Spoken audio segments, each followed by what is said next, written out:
দর্শক, গাজীপুরের কাপাসিয়া উপজেলার কাপাসিয়া সদর ইউনিয়নের রাউতকানা গ্রামে রাউতকানা বানারহাওলা সীমান্ত এলাকায় যে প্রবাসী মনির ওনার বাড়িতে স্বামী স্ত্রীকে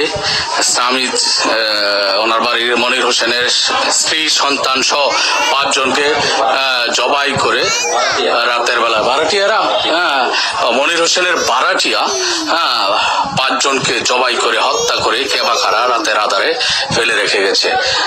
এই যে অবস্থা দেখুন, কি একটা নির্মমতা, যা না দেখলে, চোখে না দেখলে কোনোভাবেই বোঝার উপায় নেই। দর্শক, আপনারা দেখতে থাকুন। এই যে লাশগুলো পড়ে আছে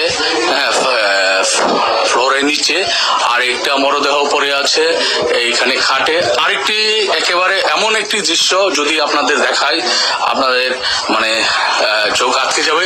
এই যে দেখুন, একজন এই কি মহিলা, একজন নারীকে কিভাবে জানালার পাশে বেঁধে রেখে মেরে মৃত্যু নিশ্চিত করে তারপর চলে গেছে। পাশে কিন্তু রক্ত, অনেক রক্ত পড়ে আছে। দেখুন কত নির্মমতা।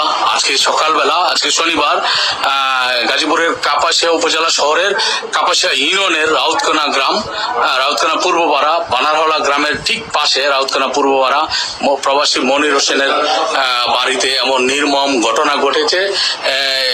মনির হোসেনের বাড়ির ভাড়াটিয়ারা এদেরকে রাতের আধারে কেবাকারা মেরে ফেলে, জবাই করে মেরে ফেলে রেখে গেছে।